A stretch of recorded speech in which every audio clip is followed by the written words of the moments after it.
Hola muchachos, buenos días, buenas tardes, buenas noches, dependiendo de cuándo estén viendo esta primera clase. Ok, les quiero dar la bienvenida a este taller online de anatomía y histología concerniente al segundo parcial de ambos. Para los que no me conocen, no se olvidaron de mi cara, mi nombre es Sofía Linares, estudiante del segundo año de medicina, extensión Valera, en la Universidad de los Andes. En esta primera clase, pues vamos a abordar lo que vendría siendo el tema número 1, donde hablaremos de las generalidades del aparato circulatorio y del mediastino. Voy a dejar de compartir el video para que podamos empezar de una vez por todas. Ok. El aparato circulatorio. El aparato circulatorio es aquel sistema que se encarga de transportar sustancias líquidas a todo nuestro organismo. Este a su vez se encuentra dividido por dos sistemas más pequeños. En primer lugar tenemos el sistema cardiovascular y tenemos el sistema linfático. En este apartado nos vamos a enfocar principalmente sobre el sistema cardiovascular. Ok, voy a poner aquí el puntero para empezar a señalar.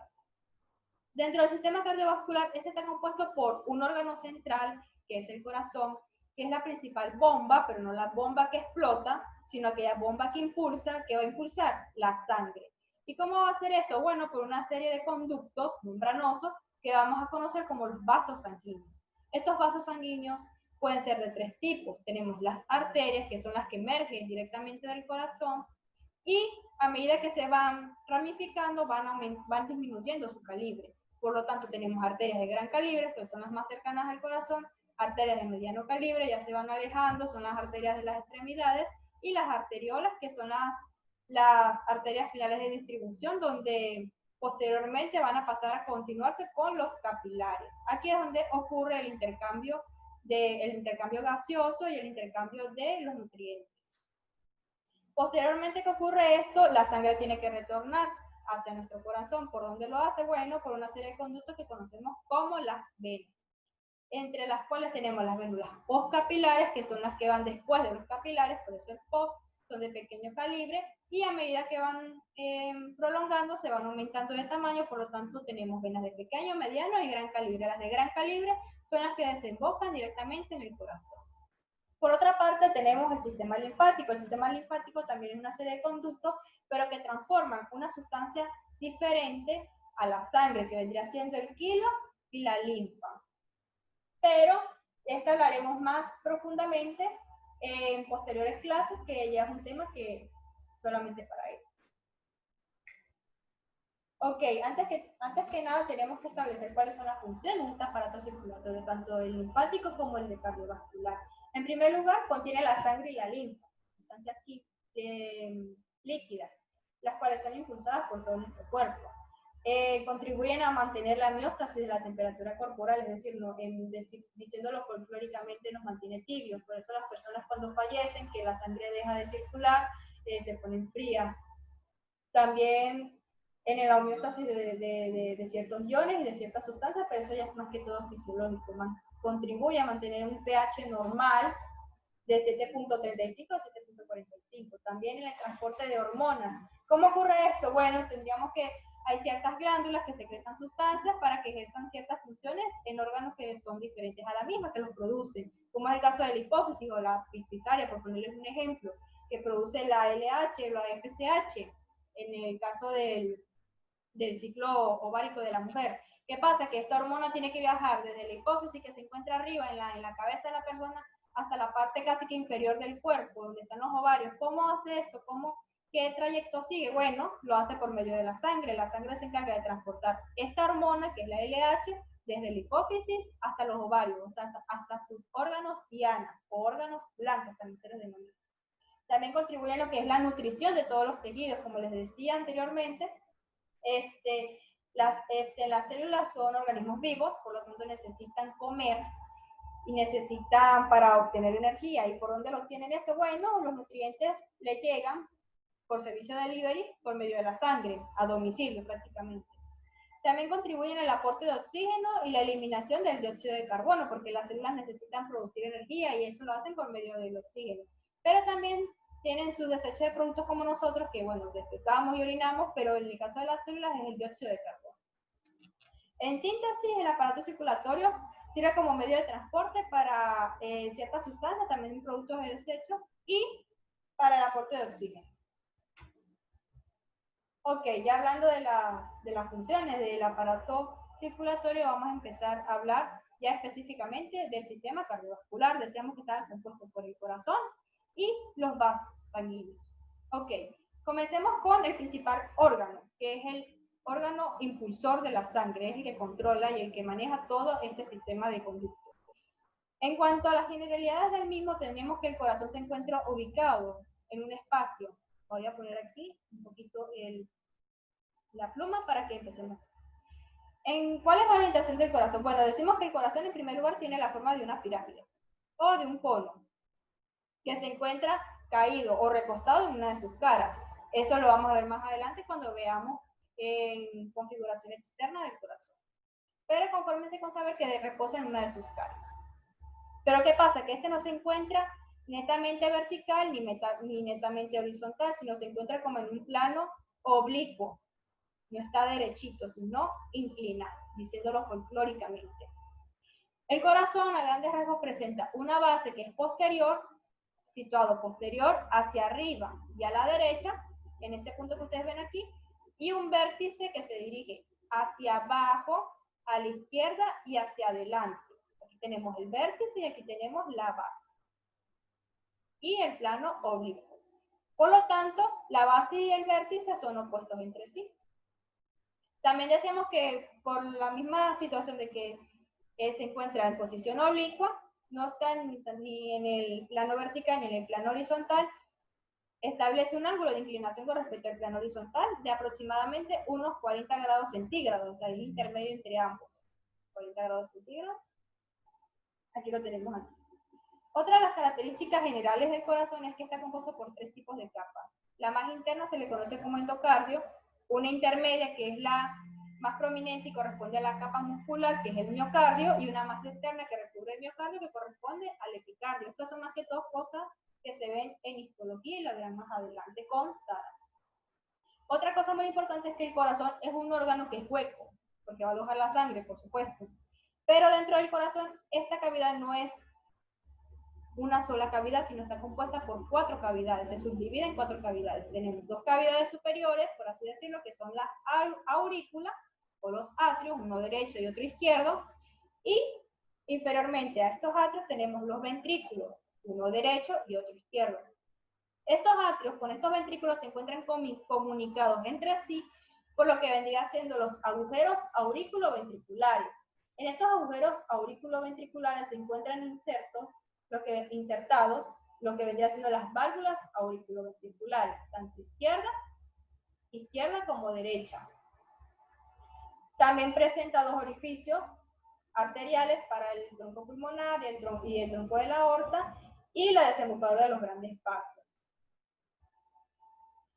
Entonces, en el orificio pulmonar como en el orificio aórtico, como también son orificios, también presentan otros tipos de válvulas que se le conocen como válvulas semilunares o sigmoideas, pero eso es tema de configuración interna del corazón. Ahorita confórmense con saber con 2 atrios, 2 ventrículos, 2 válvulas auriculoventriculares y 2 válvulas semilunares o sigmoideas o arteriales, también se les puede decir. Ok, vamos a entrar en materia con respecto a las arterias. Decíamos que las arterias son conductos membranosos y son elásticos. Esto es muy importante. ¿Por qué? Porque la sangre cuando sale del corazón maneja una presión bastante elevada, por lo tanto tiene que ser resistente a la misma. Esta presenta ramificaciones divergentes, muy importante, muchachos. ¿A qué se refiere con esto de divergentes? Bueno, tenemos aquí una arteria. Vamos a hacer que esta es mi arteria. Ella se va a ramificar. Esta ramificación es lo que se conoce como divergencia, es decir, se subdivide en 2 ramas y agarran caminos opuestos. Háganse la idea de la película de Rápido y Furioso 7, cuando se separa O'Connor de Toretto, muy triste, por cierto. Ok, muy importante, a medida que van avanzando, que se alejan del corazón, estas disminuyen su diámetro, se van haciendo más pequeñas y se van a ramificar en lo que vendría siendo ramas terminales y ramas colaterales. Más adelante, cuando veamos ya las arterias de todo el corazón, cómo se encuentran distribuidas, vamos a ver que de una arteria pueden derivar ramas colaterales que emergen de su tronco y ramas terminales, que es cuando ya es el punto final de la arteria y no sigue su camino, llega hasta ahí. Las arterias también pueden ser superficiales o profundas. Bueno, en el caso de las arterias principalmente son profundas, aunque se pueden encontrar algunas superficiales, como es el caso de la arteria radial, que se encuentra en el antebrazo, que se puede palpar el pulso entre el tracto radial o el supinado largo y el músculo flexor radial del carpo. Acuérdense del primer parcial. Entre esos dos músculos se encuentra la arteria radial. Las arterias tienen relaciones como el resto de las partes de nuestro cuerpo. ¿Con quiénes? Bueno, con los huesos, porque ellas pueden dejar impresiones, como en el caso del surco de la arteria radial. También pueden tener relaciones con los músculos, en el cual los pueden perforar, como en el caso del sóleo, con las articulaciones, también, con las venas. Generalmente las venas profundas acompañan a las arterias y se les conocen como venas satélites. Entonces, las venas acompañan a las arterias por todo su recorrido, en la mayoría de los casos, no siempre es así.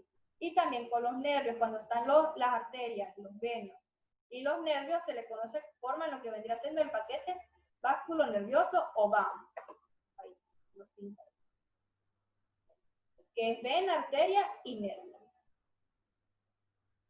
Como un dato curioso, las arterias que nacen directamente del corazón, que son dos, el tronco pulmonar y el tronco aórtico, van a denominarse troncos arteriales, ya que forma cada uno un sistema diferente. ¿Cómo es esto del sistema diferente? Bueno, ya lo veremos más adelante con lo que es la circulación menor, en el caso del tronco pulmonar, y la circulación mayor, en el caso de la aorta. Contrario a lo que se piensa, las arterias también se pueden anastomosar, es decir, unirse entre sí. Hay varios tipos. Tenemos anastomosis por inoculación, como es el caso de el arco arterial superficial de la mano, arterial superficial a nivel de la mano, con la arteria cubital y la arteria radiopalmar, que es rama de la arteria radial. A este nivel ocurre la anastomosis. Tenemos anastomosis por convergencia, en el caso de las arterias vertebrales, que se unen prácticamente entre sí, forman un tronco único en este nivel. Ustedes pueden ver, este tronco único se llama arteria basilar, pero ya lo veremos más adelante, pero para que se vayan familiarizando. Tenemos anastomosis transversales, aquí en este mismo ejemplo del polígono de Willis. Tenemos, espero que se quite esto. Ok, tenemos esta arteria que ustedes ven aquí, que es la arteria comunicante anterior, que es transversal a estas dos arterias, que es la cerebral anterior. Entonces, entre ellas dos, hay una arteria interpuesta que las comunica, que es la comunicante anterior, y forma una anastomosis de tipo transversal. Y bueno, las anastomosis de tipo longitudinal también. Ok, vamos con las venas. Muy importante que sepan, muchachos, las arterias irrigan. ¿Irrigan a quiénes? A los diferentes tejidos de nuestro cuerpo. Ahorita sí podemos hablar sobre las venas. Contrario a las arterias, las venas drenan la sangre. O sea, pónganse este ejemplo, tenemos un acceso, ustedes drenan ese acceso, es decir, sacan la pus, entonces la sangre que estaba en los tejidos es sacada de allí y es retornada hasta el corazón. También son conductos membranosos, que son elásticos y que presentan ramificaciones convergentes. Contrario a las arterias que dijimos que eran divergentes. ¿Por qué son convergentes? Bueno, las arterias parten de lo que vendrían siendo los capilares, como les decía. Entonces, las arterias, no le puedo cambiar el color. Bueno, vamos a poner los azulitos. Después de los capilares, la sangre tiene que retornar al corazón para que pueda volver a fluir. Lo hace por medio de las venas. ¿Qué pasa? Las venas empiezan siendo de pequeño calibre porque provienen de los capilares. Y a medida que van acercándose al corazón, su calibre va aumentando. Pero ¿qué pasa? Que estas pequeñas venas tienden a unirse entre sí para que de esa forma se formen troncos más grandes. Como estoy tratando de dibujar aquí, pero el ratón no me deja. Aquí se unen y forman una más grande. Ok.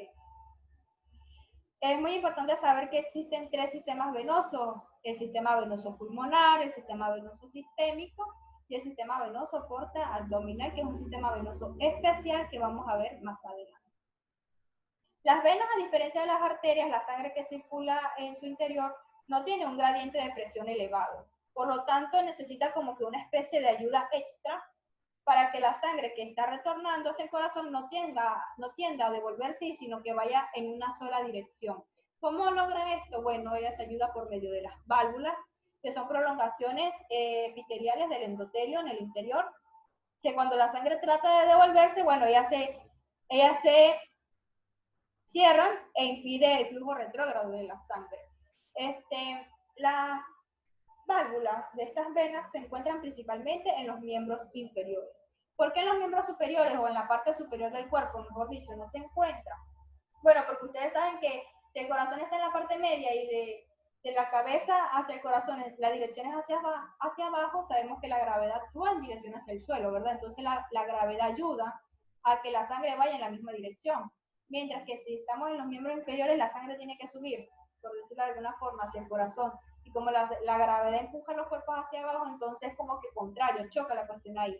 Es más dificultoso, por eso se ayuda de lo que vendría siendo las válvulas. Y bueno, en el interior, cuando presentan las válvulas por fuera, podríamos ver como una especie de dilataciones o abolladuras que se forman por la presencia de las mismas, de las válvulas. Y pueden ser superficiales o profundas. Cuando son profundas se les conoce como venas satélites, y las superficiales ya tienen como que nombres propios y son más visibles. Se pueden localizar en la superficie de nuestro cuerpo, en el antebrazo, por ejemplo. Ok, hay que establecer las diferencias entre las arterias y las venas. Aquí tenemos un cuadro comparativo. Aquí tenemos una arteria, una arteriola con el lecho capilar y una vena. En primer lugar, las arterias presentan paredes gruesas y elásticas por el gran gradiente de presión que manejan, porque tienen que distribuir la sangre a todo nuestro cuerpo. Mientras que las venas presentan una pared más delgada, como ustedes pueden ver aquí. Aquí es predominante lo que vendría siendo la túnica muscular, pero esto ya es histología. Por lo tanto, presentan un mayor diámetro con respecto a las arterias. Las arterias tienen un menor diámetro que las venas. En la mayoría de las arterias son profundas, mientras que las venas pueden ser superficiales o profundas. Las venas son más numerosas que las arterias. De hecho, hay un dicho que dice que por cada arteria hay 2 venas, entonces por eso se dice que son más numerosas. De hecho, del 100% de la sangre que está circulando por estos vasos sanguíneos, uno podría pensar que el 50% debería estar en las arterias y el otro 50% debería estar en las venas, pero no es así. En las arterias solamente está distribuido el 20% de la sangre, mientras que en las venas está el otro 80%. Son pulsátiles las arterias, capaz de percibirse en las arterias superficiales, como es el caso del pulso radial, el pulso carotídeo a nivel del cuello, mientras que las venas no pulsan. El lumen o la luz, esto que tienen aquí, esta cavidad hueca, se conserva en el corte, en el caso de las arterias, mientras que en las venas, por ser menos resistentes, menos gruesas que las arterias, tienden a colapsarse, por lo tanto se colapsa en el corte. Las arterias no necesitan válvulas, por lo tanto son avalvulares, mientras que las venas sí las necesitan, ya explicamos por qué, pero principalmente en los miembros inferiores. Las arterias presentan un color blanquecino, mientras que las venas, su color característico es el color azulado. Las arterias no presentan coágulos ya en el nivel del cadáver, mientras que las venas pueden presentar coágulos en el mismo, que tienen un color característicamente como negro, son como piedritas. Ustedes los habrán visto también. Ok, ya hablando de estas generalidades de los vasos y del corazón, pasemos en materia a lo que vendría siendo el mediastino. Pero antes de hablar del mediastino como tal, tenemos que ubicarnos anatómicamente, en tiempo y en espacio, dónde es que se encuentra localizado. Entonces, en primer lugar, hablemos de lo macro, la cavidad torácica. La cavidad torácica es, bueno, se encuentra comprendida entre el estrecho torácico superior y el diafragma inferiormente, ¿verdad? Anterior al esternón y posterior a los cuerpos vertebrales, de T1 hasta T12. Ahí está comprendida la cavidad torácica. Esta a su vez se encuentra subdividida o conformada por otras 3 cavidades, que vendrían siendo 2 cavidades pleurales a los laterales y una cavidad central, que es la mediastínica, que es donde se encuentra alojado el corazón.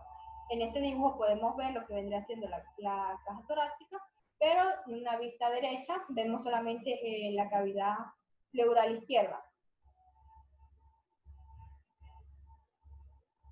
Como les vendría diciendo, aquí tenemos la cavidad torácica, aquí tenemos las las cavidades pleurales a los laterales y en el centro el mediastino, que es el protagonista de nuestra clase. Ok. El mediastino como tal, hablando a grandes rasgos, lo podemos dividir en dos partes, en un mediastino superior y en un mediastino inferior. Este plano de división va a estar representado, voy a cambiar el color, que no se vea. Muy bien. Este plano de división entre mediastino superior y mediastino inferior se encuentra representado por lo que vendría siendo un plano horizontal que se encuentra a nivel de la articulación entre el manubrio y el cuerpo del esternón o del segundo cartílago costal. Ustedes lo pueden conocer como que ahí se forma un ángulo que es el ángulo de Lewis. Entonces, si se traza una línea transversal que discurra por este ángulo, llega posteriormente a lo que vendría siendo la cuarta y la quinta vértebra torácica entre ambas. T4 y T5. Bueno, no me salió muy bien. Entonces, ese va a ser el plano de división entre mediastino superior y mediastino inferior. ¿Qué pasa con este mediastino inferior? Que también se divide en tres partes, porque valga la redundancia. Entonces, tenemos, ¿y quién se va a encargar de dividir este mediastino inferior en tres partes? Bueno, el saco pericárdico, que va a ser el tema de conversación en nuestra próxima clase. Entonces, este saco pericárdico divide el mediastino en mediastino anterior, mediastino medio y mediastino posterior. Entonces, vamos a empezar hablando por partes. Tenemos el mediastino superior. Límites, muchachos, vamos a manejar los límites aquí. Límite superior al mediastino superior. Tenemos la abertura torácica superior, que es esta que ustedes pueden ver aquí, la estoy remarcando. ¿Cómo se encuentra comprendida? Bueno, como punto de referencia pueden tomar la escotadura yugular, que ustedes se la pueden palpar aquí a nivel del cuello. Posteriormente vendría siendo la primera vértebra torácica o T1. A los laterales, la primera costilla con las pleuras mediastínicas correspondientes. Inferiormente, ¿con qué limita? Con el plano transverso del abdomen, que yo les decía que va desde el ángulo de Lewis o de la articulación manubrio external hasta los cuerpos vertebrales de T4 T5. A los laterales con la pleura mediastínica anterior vendría siendo lo que vendría siendo la cara posterior del manubrio y la cara anterior de las primeras cuatro vértebras torácicas. Contenido. ¿Qué discurre por el mediastino superior? Algo que les quería decir con respecto al mediastino es que el mediastino es una cavidad que permite el paso de ciertas estructuras, es como que un medio de comunicación, como una redoma, por el cual pasan estructuras desde el cuello hasta la cavidad torácica. Es como un medio de comunicación que se utiliza. Entonces, las estructuras que parten del mediastino superior pueden prolongarse al mediastino inferior. Como tal, podemos encontrar nervios, vasos y ciertos órganos. Tenemos el nervio laríngeo recurrente izquierdo, que ustedes pueden verlo aquí. El derecho no, porque el derecho no llega hasta el tórax, sino llega hasta el cuello. El nervio laríngeo recurrente izquierdo, que le da la vuelta al callado de la aorta y sube. También tenemos el timo. El timo, en el caso de los niños, recuérdense que en los adultos el timo se encuentra atrofiado. Los grandes vasos, que provienen ¿de dónde? Del corazón. Tal es el caso de el callado de la aorta, con sus ramas que vendrían siendo el tronco brachiocefálico, la arteria subclaviana izquierda, la arteria jugular izquierda, aquí está, arteria jugular izquierda, arteria subclaviana izquierda, tronco brachiocefálico. Tenemos el tronco pulmonar que se encuentra tapado, aquí está, el tronco pulmonar, y la vena cava superior con el tronco brachiocefálico. También tenemos más posteriormente, en primer lugar, la tráquea y el esófago que se encuentra por detrás de la misma. Y el conducto torácico que forma parte del sistema linfático. También tenemos los nervios vagos, muy importante, que ellos provienen desde el cuello y discurren a través del mediastino superior. Tenemos aquí el nervio vago izquierdo. Luego tenemos el mediastino inferior. Aquí tenemos el plano transverso del tórax. Entonces, de aquí para arriba, mediastino superior. De aquí para abajo, mediastino inferior. ¿Hasta dónde llega? Aproximadamente hasta T9, la novena vértebra torácica. Ahorita se me salió. Ok, como les decía, el mediastino inferior a su vez se puede dividir o subdividir en mediastino anterior. Aquí vemos la línea de demarcación, mediastino medio, que es donde está contenido el corazón, y el mediastino posterior. ¿Quién hace esta división? El saco pericárdico. Entonces aquí vemos una foto del mediastino, pero sin ninguna de sus estructuras, sino el mediastino completo como está. Aquí vemos una imagen de lo que vendría siendo el mediastino anterior. ¿Qué contiene el mediastino anterior? Que se encuentra anteriormente al saco pericárdico y posteriormente al cuerpo del esternón. Principalmente el timo en el caso de los niños y de los bebés. Ya en las personas adultas o en los adolescentes pueden encontrarse lo que vendría siendo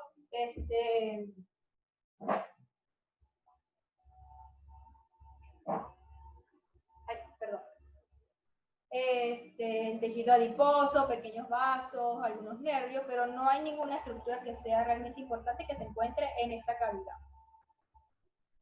Luego tenemos el mediastino medio. El mediastino medio es la zona que se encuentra comprendida entre el saco pericárdico. Ahí se encuentra alojado el pericardio como tal, el corazón y el origen de sus grandes vasos. Diversos nervios. ¿Cuáles nervios vendrían siendo? Bueno, el plexo cardíaco que inerva el corazón.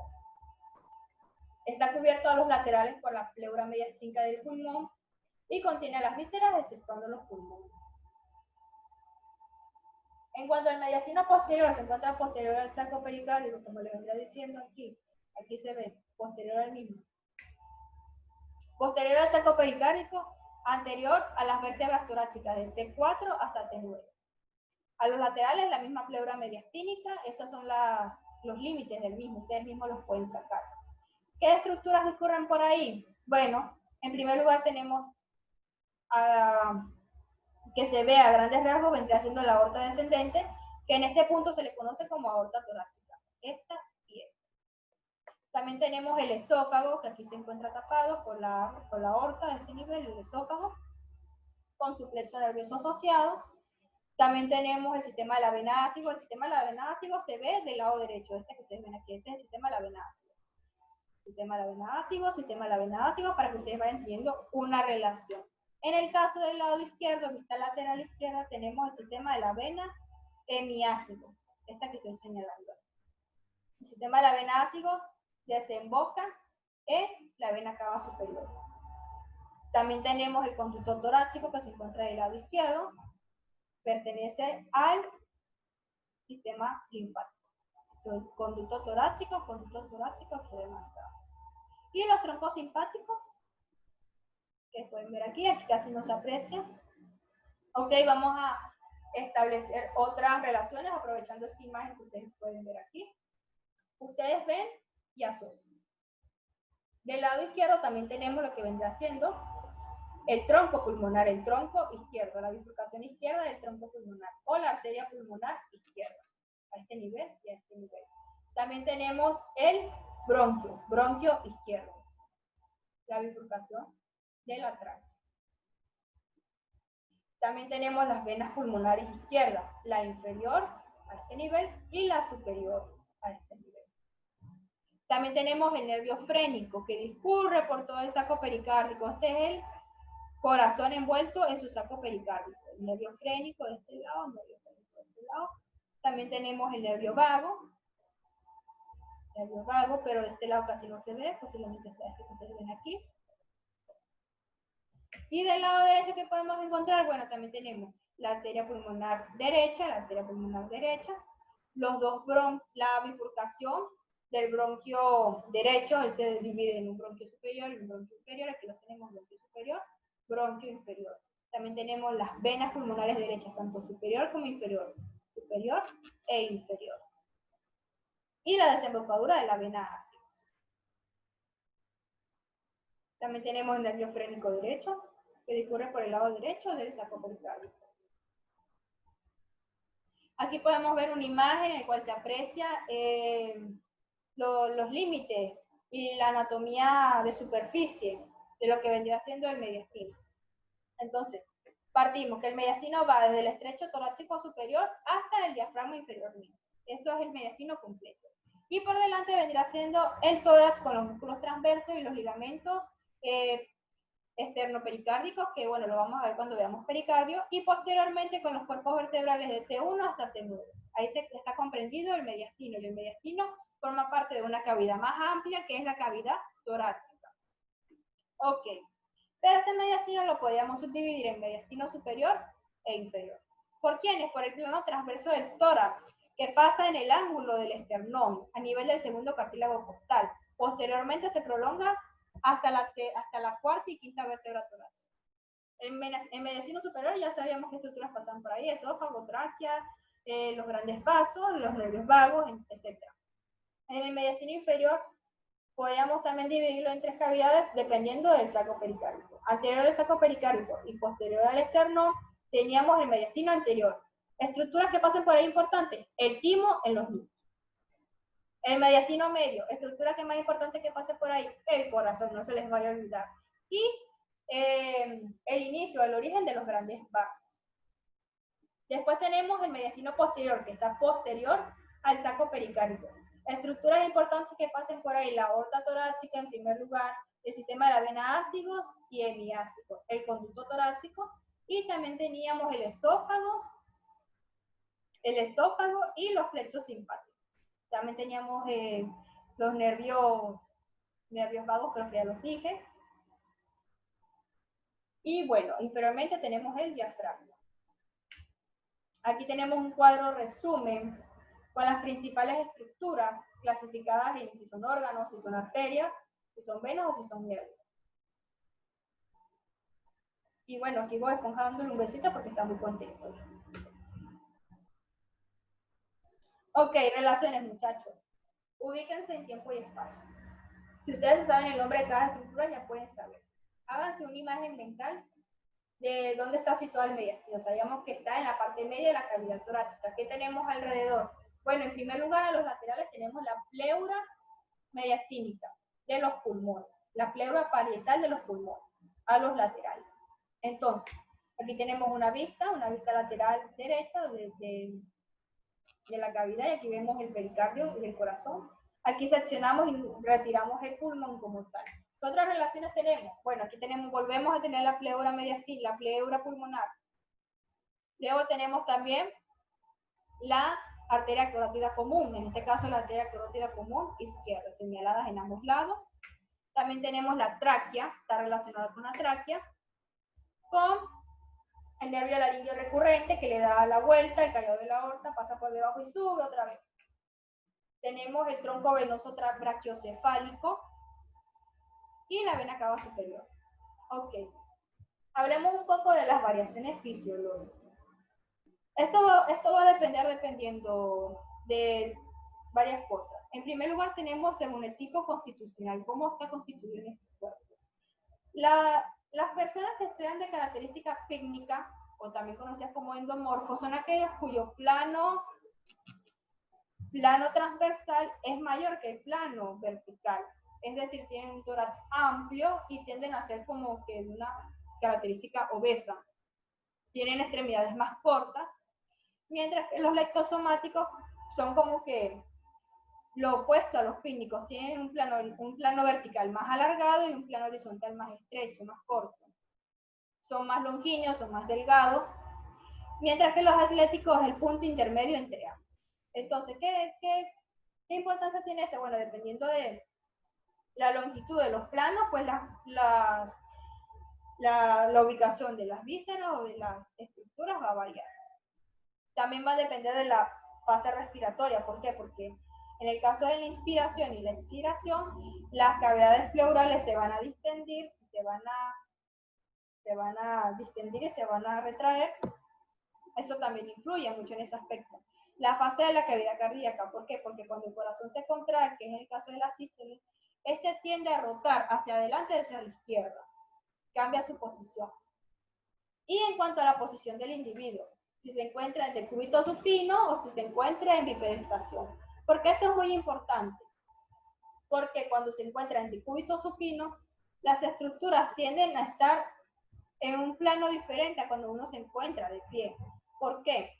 Porque cuando uno está en bipedestación, la gravedad ejerce su influencia y las vísceras abdominales tienden a retraer a las vísceras torácicas hacia abajo, tienden a descender, diciéndolo de alguna manera. Entonces, vamos a ver aquí. Está en decúbito supino. Está recostado boca arriba, en otras palabras. Vemos que el plano transverso del abdomen que pasa por el ángulo del esternón pasa por debajo del callado de la aorta, no lo corta como tal. Entonces, en este caso, el callado de la aorta pertenece al mediastino superior. Pero cuando estamos en bifedestación, este plano transverso del abdomen corta el callado de la aorta, es decir, este callado aórtico ya no está formando parte ni del mediastino superior ni del mediastino inferior, sino como que en un punto intermedio. Entonces, eso tiende a variar mucho. Mientras que el diafragma tiende a descender cuando estamos de pie. Cuando estamos acostados está en un ángulo entre T8 y T9, pero cuando estamos acostados, cuando estamos levantados o en bipedestación, tiende a descender más abajo. No obstante, en cuanto a descripciones, siempre tomamos como punto de referencia la posición del decúbito supino. Entonces, vamos a volver un poquito con respecto al corazón. Circulación mayor y menor, eso es un tema que veremos más adelante. Decíamos que el corazón estaba compuesto por dos troncos y es una bomba única, pero esta bomba también podríamos como que subdividirla en dos bombas más pequeñas. Una bomba izquierda y una bomba derecha, que se podría traducir en un corazón izquierdo y un corazón derecho. ¿Por qué? Porque cada uno de estos corazones maneja un tipo de sangre que va a diferenciarse, o sea, va a tener características diferentes entre sí. En el caso del corazón derecho, va a bombear lo que vendría siendo la sangre venosa, es decir, la sangre que se encuentra desoxigenada en grandes aspectos, pero no siempre va a ser así. Mientras que el corazón izquierdo va a bombear la sangre arterial, es decir, la sangre que se encuentra oxigenada. Estas bombas a su vez se subdividen en dos cavidades superpuestas que son los atrios y los ventrículos. Pero más adelante lo veremos con mayor detalle. Bueno, muchas gracias por su atención, espero que les haya gustado. Cualquier duda, cualquier pregunta, no duden en utilizar el foro que vamos a habilitar en la plataforma o directamente por el grupo de WhatsApp. ¿Qué bibliografías utilice? Bueno, yo me basé en esta clase en especial, utilicé la bibliografía del Moore y del Gray, porque en el Latarjet esto no aparece reflejado explícitamente. En cuanto a las imágenes, yo coloqué en la parte inferior qué era lo que de dónde lo había sacado. Por ejemplo, esta imagen la saqué del Grace, esta imagen la saqué del Moore. Pero la información como tal, en este caso fue del Grace y del Moore. Para el resto de las clases, la bibliografía recomendada va a ser el Latarjet y el TestStudent.